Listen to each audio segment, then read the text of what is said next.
hour of 5 o'clock having arrived, I'd like to call to order the regular board meeting of Vallecitos Water District for November 15th. Notice to the public, before we begin, I'd like to announce that the members of the public may watch the meeting live via computer or smart device by going to the district's website and clicking on Watch Live icon. However, they will not be able to participate in the meeting remotely. Members of the public may also listen to the meeting on their phones by dialing 888-788-0099, toll-free, or 877-853-5247, toll-free. When prompted, enter the meeting ID and passcode displayed on the district's website. And Pledge of Allegiance, Mr. Jim. Ready to begin. Pledge allegiance to the Flag of the United States of America and to the republic for which it stands, one nation, under God, indivisible, with liberty and justice for all. Thank you, Mr. Gilpin.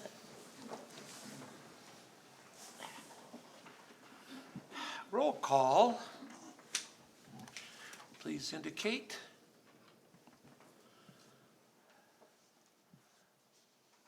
My screen is not up. He's got to press the on button. Turn it on. Which one? Lower right. Oh, the machine. Yeah, there you go. Something's working.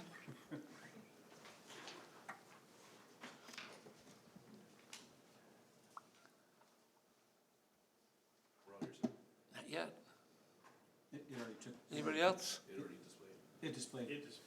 What's that? It displayed behind us. We're good to go. Oh, we already voted and we're all here? Yes. Okay, very good. Thank you. Need a little help there. Do we have any additions to the agenda? We do not. Very good. I'd entertain a motion to approve the agenda. So moved. And a second? Second. All right, let's vote. And it passes unanimously. Consent, public comments? No, sir. No public comments. Consent calendars. Anybody on the board or anyone wish to pull something from the consent calendar? Seeing none, entertain a motion to approve the consent calendar. So moved. Second? I'll second that. Please indicate your vote.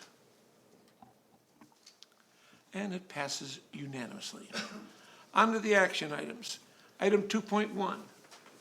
Yeah, I'll take that, President Hernandez. So the item before you is a board's consideration to adopt new water rates effective January 1st of 2024.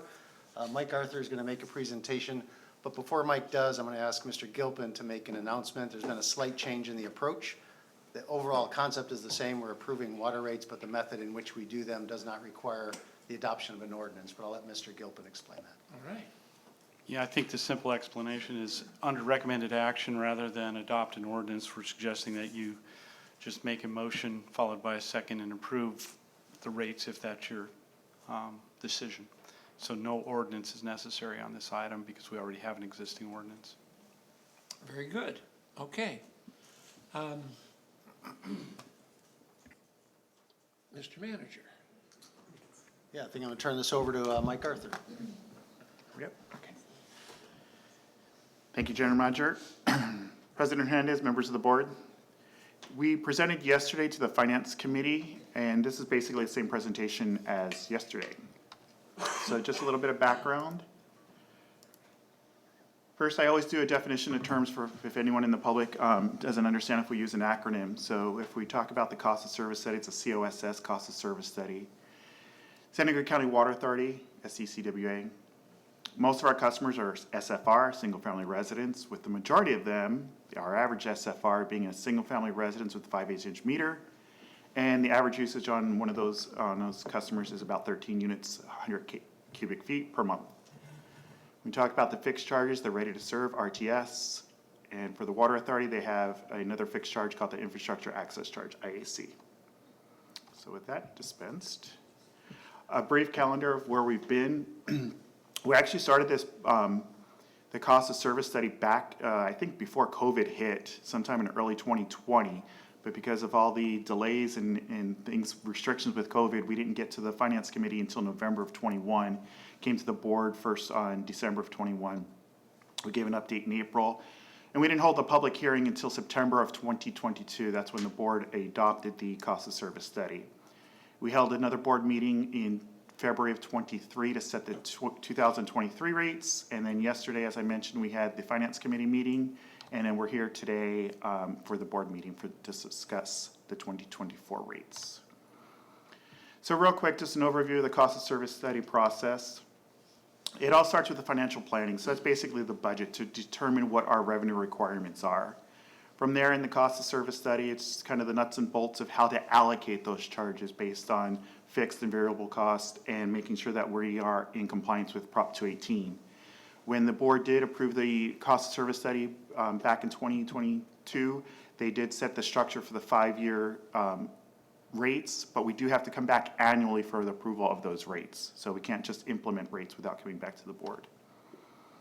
So as I mentioned, it was adopted in September 22, 5-year methodology. It included some pass-through charges, and we'll go over those a little bit. That included the fixed and variable charges. We also implemented, we set drought rates, but we never implemented, and we do not plan to implement drought rates at this time. And the implementation is targeted for January 1st annually. So the fixed component, we do have a limit on the amount that we can pass through from the Water Authority. We set that limit at 6.5%. There's 3 different pieces that the Water Authority passes through. The top 2 are the fixed, I talked about, the ready to serve, and the IAC, infrastructure access charge. Those came in at 3.9 and 4.9 respectively. The commodity charge, the amount that we pay for the units of water, actually went up 9.6%. And by board action, as I mentioned, the cap is at 6.5%. So we can only pass through 6.5% of that increase. And I'll show you what that means in a little bit. Sorry, combined increase or just that each one of these? So it's each one. So we set the limit on fixed at 6.5 Okay. and commodity on 6.5. So unfortunately, we can't take that 3.1% we're short and put it onto the fixed charge. Thanks.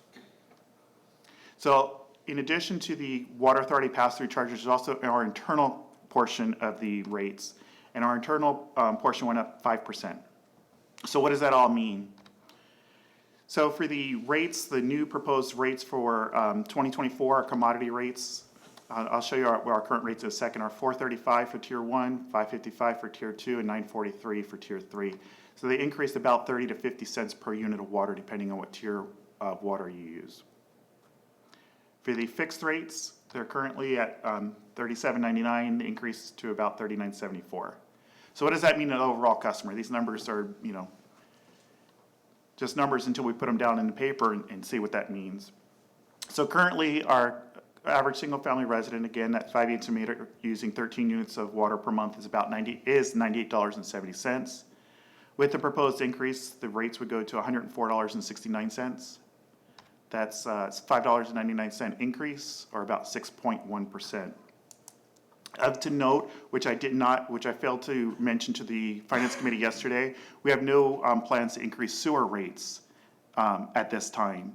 So the 6.1% is just on the water. If we were to take the entire bill, about 90-some% of our customers are both water and sewer. If we were to do the combined bill, it'd be about a 4.35% overall increase to our customer. So I mentioned that 6.5% cap, so where does that lead us? If we did not have a cap, the average single-family resident rate would go, instead of that $104.69 that I mentioned, would be about $106.64, or a total of $7.94 increase. That'd be about 8.04%. So that cap, the district would have to fund that out of reserves. It's about $900,000 per year. Now that's ongoing. That's not just for this 1 year. Next year, in 2025 and 2026, I believe is when the 5-year ends. It'd be a $900,000 hit every year.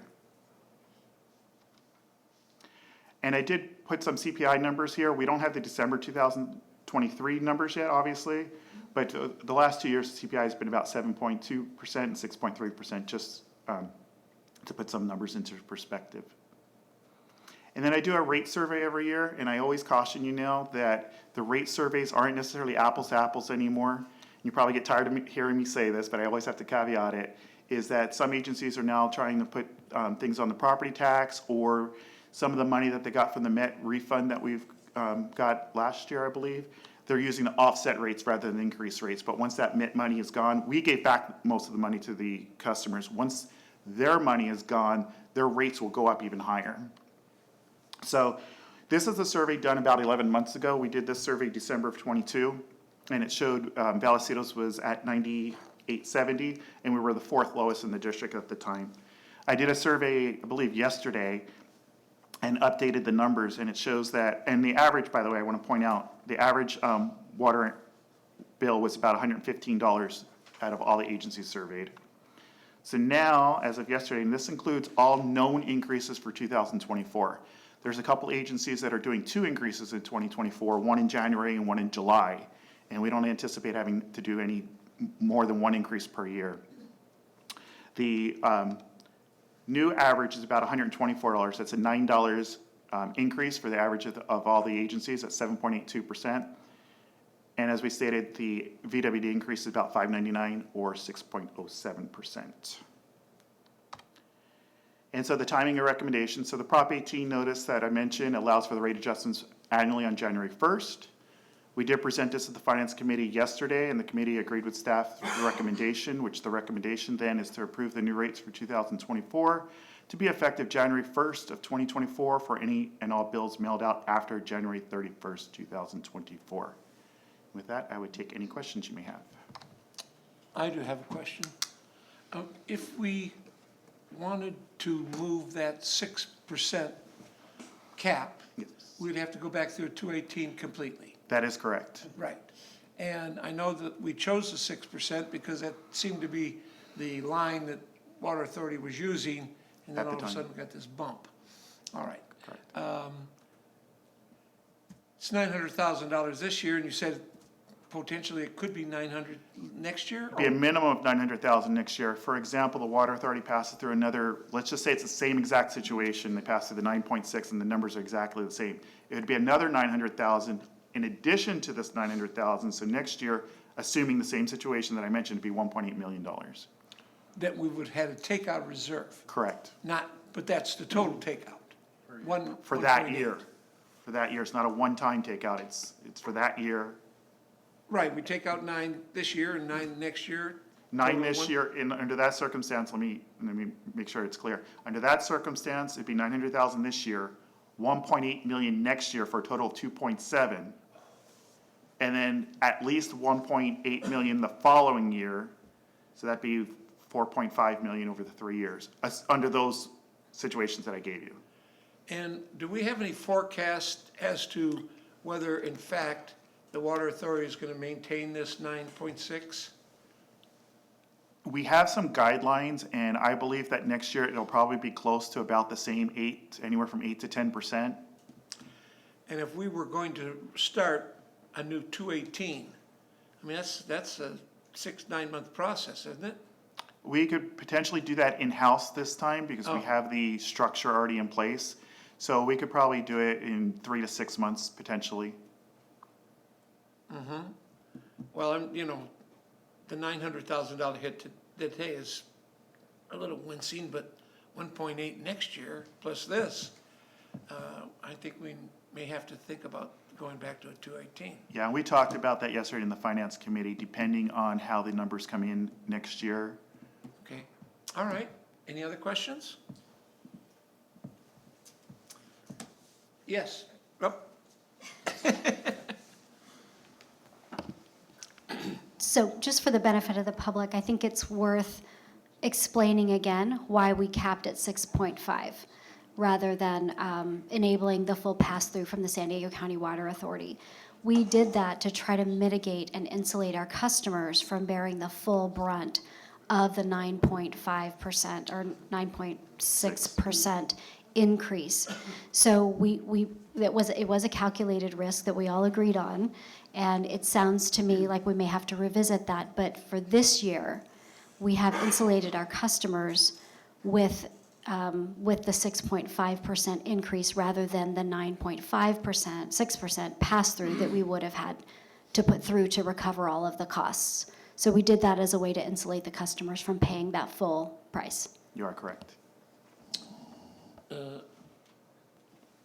Yes. Just two things. Wanted to annualize what you were saying. It's going to be on average, a $72 difference for the average customer, right? You were saying $6? $6, yes, $72. Also, for the benefit of the public, there is, well, I understand, a low-income household water assistance program that still has lots of funds available to those that qualify for it, which I think is on our website, correct? It is, and Wes can provide some update on how many people have applied for it, but I believe there are still funds available. Yeah, they extended the deadline. I forgot when they extended it to, but it's still ongoing. It's on our website, and we have the resources on the website as well as if customers want to call customer service, those funds are still available. I think it's limited to $2,000 per qualifying customer, but if you do qualify, we do have those available. Which is great, and I think, it's important that customers are aware this is available. I've seen it in our bill a few times. I would hope that if this passes, we can also continue to convey that message in a meaningful way to the public, and make those that are eligible for it, encourage them to apply for it. And my one suggestion, and I mentioned this to General Manager Prum, is to simplify the link a little bit. I know it was a little bit long, so perhaps a link shortener or something like that next time around. This is all federal assistance, correct? So it does not affect any of our budgetary needs. So for the public benefit, if you qualify for it, please apply for it, and it will help offset these circumstances of the times that we live in with inflation and rising costs for everything. Before that, is the criteria on the bill? Or do we have to go to the website? Yeah, I think it directs you to the website. It's the website, Yeah. okay. All right, you had a question? Yeah, I just wanted to add, first of all, I'm glad to hear that somebody's actually reading the bill messages that we put on there, so thank you for that. That's encouraging. And the second, I wanted to point out that staff will be monitoring the level of the hits to the reserves throughout the year. So assuming the board makes the action tonight and the rates go effective January 1, over the next 12 months, we'll be tracking them closely. We're also experiencing really low water sales, right? So we're about 14% below our predicted water sales levels. That's going to be a hit on reserves as well. So when you compound this 900,000 we're talking about with what might be $1.5 million hit there, we may not be able to continue with the Prop 218, but staff will be monitoring that, and probably around the budget time, we'll give you an update of whether we think the Prop 218 will survive. And if we don't think it'll survive, then we'll have that 6 months after the budget before the January 1st of 2025 to put new Very good. new 218 All right. process. Any other questions? Then I would entertain a motion to approve the rate. I'll move staff's recommendation. And a second? I'll second. Please vote.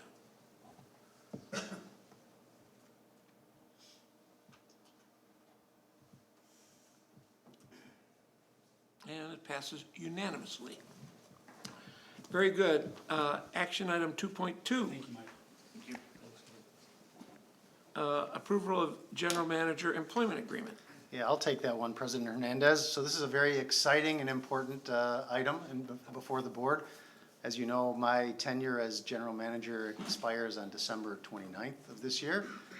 When the board realized that they need a new general manager, they didn't have to look very far. So they interviewed Mr. Gumpel, the current assistant general manager, and he's the right guy, right? It's me talking, not you. You all are speaking, will speak when you vote, but he's the right guy. He's incredibly smart, he has great experience here, long tenure, coming up on 20 years experience with the district. He's well-respected, not just by his employees here, but by his industry peers as well. And I think he's the right person to take us forward. So before the board takes action, I do want to point out that there's some important people in the audience. So first, James's wife, Melissa, is here, so if you can raise your hand there. And the staff members who like James are here too. So it's not Well, exactly wait a a full second, house. don't we have but, 103 staff members? Yeah. Now, where's the other 89, 98? Well, I gotta take some notes here, so give me a minute. Okay. What about these people on the other side? Yeah, I don't know what happened with the divide there, but it's good to see both sides of the aisle. So it's a bipartisan support for him, so. But anyway, with that, I just want to give my wholehearted endorsement to James. I'm super happy for him, and I hope the board approves the agreement. I do have to point out a few of the specifics of the agreement, as required by law. So for the employment agreement, it is a 5-year agreement. It would initiate on January 1st of 2024 and would run through December 31st of 2028. James will be an at-will employee, right? He doesn't have the regular rights to a position that most of our employees do. The starting salary will be $270,000. There's no automatic salary adjustments, so James is not eligible for an automatic COLA. He will have an annual performance evaluation, and that will be the board's opportunity to make any compensation adjustments that they see fit, which could be, part of it could be a cost of living, some could just be a merit-based, there's bonuses, completely up to the board on what they do, but that would be on an annual basis. James would get the same health and retirement benefits as other management employees. There's a whole list of those, but nothing unique for him. So the medical benefits, and he's a PERS Classic member. He will receive 176 hours of vacation per year, which is what he's currently receiving right now. He gets 40 hours of executive leave, same as he gets in his current position. He gets an automobile allowance of $400 per month as long as he retains his electric vehicle, which he has. If he gets rid of the electric vehicle, it'll go down to $300 per month. He also receives that currently, so that's not an increase from what he gets now. He is entitled to a deferred compensation in our 457 plan for up to $4,500 per year, same as he gets now. And being a contract employee, there will be a severance clause in the agreement, so if the board chose to part ways with James, he would get 3 months severance within his first year, and beyond that, there'd be 6 months severance. There's a few other things, but they're minor, but by law I had to disclose kind of the major items, and I'll look to Mr. Gilpin and see if there's anything else we need to say before the board deliberates. No, I think you've covered it, GM Pruitt. Okay. And with that, my congratulations to James, assuming the vote goes his way, and I'll turn it over to you, President Hernandez. Well, thank you. I think we made the right choice. Do we have any questions? No questions, just a comment. Congratulations. And I think it says a lot about General Manager Prum as well, as far as the succession plan, and seems like you've been trained well, and you've got a great example to follow, and I appreciate all that you've done. I appreciate that, and it made our job actually pretty easy because of what you've been doing the last year or two. So congratulations, and it's nice to see your wife here in the audience as well, and congratulations. Just wanted to thank you. Thank you. Any other questions or comments? Seeing none, I would entertain a motion to approve the general manager's employment agreement. So moved. And I'll second that myself. Please indicate your vote. And it passes unanimously. Yay!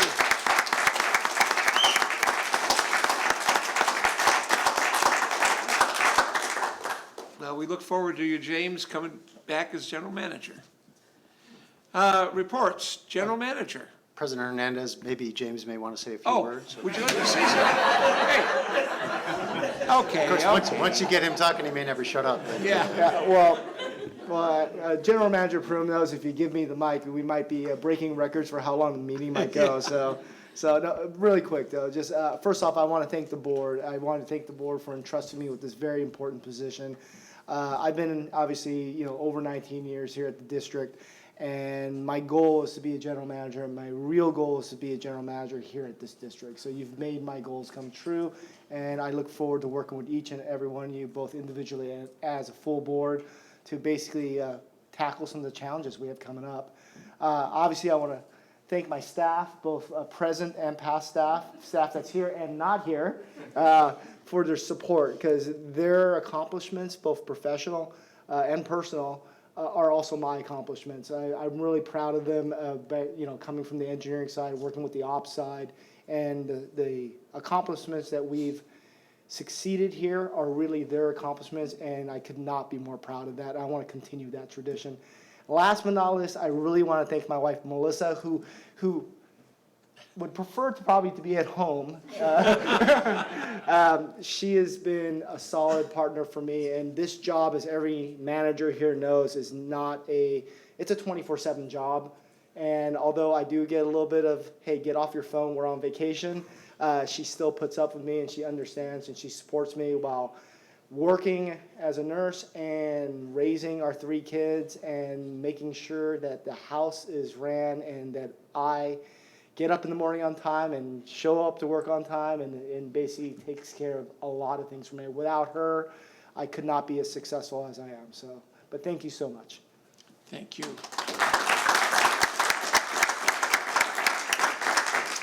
Any other comments? Very good. All right, now, General Manager's report. Yeah, just a few items. So the board may recall at our last meeting, I mentioned that there'd be some night work going across Nordall Road by the Nordall Center there. That was supposed to last 2 weeks. I'm happy to announce the work is done. The contractor's gotten through Nordall, and all they have left is that home stretch along Montiel from Nordall to the Montiel lift station. So that's good news. So now all the pipeline work from Nordall to the west is done, and we're so glad to get that done before the shopping season for the holidays comes. We didn't want to be in there in the middle of November and December in the Nordall Center there, so good job to get that done. Another item, COVID relief funds. So most of the impacts of COVID are behind us, but we still have some lingering financial issues. There is some state money available to reimburse agencies for direct costs they incurred, things like testing their employees, buying masks and things like that. So Wes and his team put in a request for funds from the state, and we recently were approved, and the number's a little over $150,000. So we've got that money coming back to us to help reimburse for some of those direct costs we incurred. So thanks to Wes and his team and whoever else was involved in that. We had the Water Academy a week and a half ago, resounding success, full bus load. Several board members were there, and we're still going through the comments that we got from the attendees, but they're just glowing comments. And as I've said before in other previous years, my wish is that we can get all 100,000 of our customers on that tour. And it would, I think, really help people understand who we are and what we do in this industry, and help explain why we need to increase water rates. And I know the board doesn't take that lightly, but it's an important thing, that fiscal responsibility portion. Last thing I want to say is this is my penultimate board meeting, so one more, December 6th, and then I'm done, but it's starting to feel real. So with that, I'll turn it over to you, President Hernandez. Very good. Thank you very much. Legal counsel? I just had a brief notice. I think contracting staff is aware of it, but CARB has implemented some new rules that are going to apply to our public contracting in terms of ensuring that the contractors we retain are filing certificates reporting compliance with the CARB rules with respect to their diesel vehicles, et cetera. So we've become a regulator. I'm hoping our public contracting folks have shared that with you. It's got to be implemented as part of all our bidding after January 1, 2024. So with Very that, good. congratulations, James. Jokingly, Glenn wouldn't let me negotiate because as hard of a negotiator as you were on me, I wanted to return the favor. But thank you. All right, Water Authority. Yeah, the Water Authority will hold its regular November board meeting tomorrow. And that's all I have. Very good. Encina wastewater, we had our meeting this morning. We had one item, which was the cogen control system upgrade, and it did pass, $850,000, $40,000 expense, and that was just the design portion. Ultimately, the construction portion is probably be another $1 million. We did have a closed session, but it was closed, so there was no report coming out of that. And anything else, Jim? No. Very good. Standing committees. Yeah, the Finance Committee met yesterday, as was indicated in Mike's presentation. Items for discussion were the fiscal year 2023 audit results, the calendar year 2024 water rates, which we heard tonight, Twin Oaks Valley wastewater infrastructure capacity fees, investment services solicitation, investment performance, and CalPERS funding status. We had a full agenda. Very good. Other committee meetings? Not here. Yes, I was just looking at the calendar because I couldn't remember if the P3 committee had met before the past, in between. The P3 committee did meet, and we have several interesting projects on the go, one of which is we are going to initiate a discussion with Palomar College and try to pilot a program whereby we partner with the Rising Scholars group. The Rising Scholars is a program for formerly incarcerated students that are matriculating through Palomar College, and we recognize here at Vallecitos that we need accountants, we need HR folks, we need customer service folks, and some of those folks are gaining those skills, and it would be a tremendous service to both those students, our district, and the community if we can find some way to work together with them. So that's one of the things that we are talking about in the P3 committee. Did you, I can't recall, I had mentioned that I'd like to see the, The scholarship, right? yes. Yes, that, we have not taken that up just yet. Okay, very good, thank you. Any other committee meetings? Nope. Director's report on meeting, conferences, seminars. I attended the water reuse, another interesting conference. The two items that stuck out, they had a whole presentation on reclaimed water being introduced into the desal water, how that would be cost-effective for both the desal and the reclaimed. I mentioned that to Scott over at Encina. Probably not going to work for us because there's already a pretty large amount of water going through the pipe already, not much room for anything else. So, but the other good meeting was finance.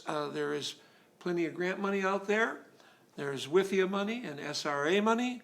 So I'm hopeful that perhaps we can attach to one of those and get a little something going. Anybody else? Very good. Other business?